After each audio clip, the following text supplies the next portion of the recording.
சென்னை பரங்கிமலை ரயில் நிலையத்தில் கடந்த 2 ஆண்டுகளுக்கு முன்பு மாணவி சத்யபிரியா என்பவரை ரயிலில் தள்ளிவிட்டு கொலை செய்த வழக்கில் சதீஷ் என்ற அந்த நபருக்கு தற்பொழுது சென்னை மகளிர் சிறப்பு நீதிமன்றம் மரண தண்டனையை விதித்திருக்கிறது. போட்ட காசை விட லாபம் ஜாஸ்தியா வரணும்.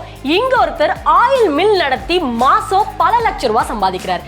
எப்படின்னு தெரிஞ்சுக்க ஃப்ரீடம் ஆப்பை டவுன்லோட் பண்ணுங்க. இது தொடர்பான முக்கிய செய்தியை பார்த்து வருகிறோம். கூடுதல் விவரங்களை வழங்க இணைகிறார் எமது செய்தியாளர் சுரேஷ்.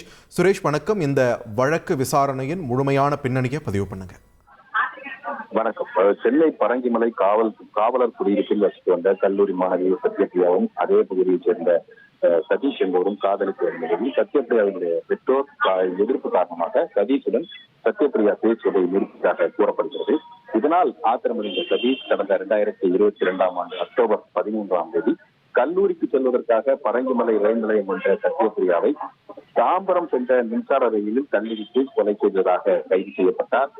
இந்த வழக்கு சிபிசிஐடி விசாரணைக்கு மாற்றப்பட்டது.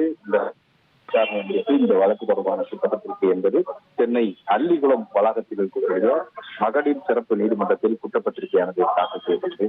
இந்த வழக்கை விசாரித்த நீதிபதி ஸ்ரீதேவி இந்த வழக்கை விசாரித்தார். விசாரணையில் சிபிசிஐடி தரப்புல 70 சாட்சிகள் விசாரணை செய்யப்பட்டனர். அனைத்து தரப்பு விசாரணையும் நிறைவடைந்த நிலையில் கடந்த 27 சதீஷை குற்றவாளி என்று அறிவித்து நீதிபதி ஸ்ரீதேவி உத்தரவு பிறப்பித்தார். மேலும் தண்டனை விவரங்களுக்காக வழக்கானது இன்றைக்கு தள்ளி வைக்கப்பட்டுள்ளது. இன்றைக்கு வழக்கு விசாரணைக்கு வந்தபோது சதீஷ் புழல் சிறையிலிருந்து அழைத்து வரப்பட்டு ஆஜர்படுத்தப்பட்டார். அவரிடம் தண்டனை கொடுத்து கேள்வி எழுப்பிய போது தனது பெற்றோர் உடல்நலக் குறைவாக இருக்கிறார்கள், தன் வயதான பெற்றோர்கள் இருக்கிறார்கள், தான் உடல்நலக் குறைவால் பாதிக்கப்பட்டிருப்பதனால் குறைந்தபட்ச தண்டனை வழங்க வேண்டும் என்ற ஒரு கோரிக்கையானது சதீஷ் தரப்பில் முன்வைக்கப்பட்டது. இதை தொடர்ந்து இந்த வழக்கில் தீர்ப்பளித்த நீதிபதி 302 அதாவது முந்தைய இந்திய தண்டனை சட்டத்தின் பிரிவின் கீழ் 302 கொலை குற்றச்சாட்டின் கீழ் அவருக்கு தூக்கு தண்டனை விதித்து நீதிபதி தீர்ப்பளித்திருக்கிறார். அதே சமயம் பின்தொடர்ந்து கொலை செய்ததாக பதிவு செய்யப்பட்ட அந்த புகாரின் அந்த சட்டப்பிரிவின் கீழ் சதீஷுக்கு 3 ஆண்டுகள் சிறை தண்டனையும் 10,000 ரூபாய் அபராதமும் விதித்து நீதிபதி உத்தரவு பிறப்பித்திருக்கிறார். மேலும் இந்த தீர்ப்பை பொறுத்த வரைக்கும் அந்த தூக்கு தண்டனையானது அந்த 3 ஆண்டுகள் சிறை தண்டனைக்கு பிறகுதான் அந்த தூக்கு தண்டனை நிறைவேற்ற வேண்டும் என்றும், அந்த தூக்கு தண்டனை நிறைவேற்றுவது என்பது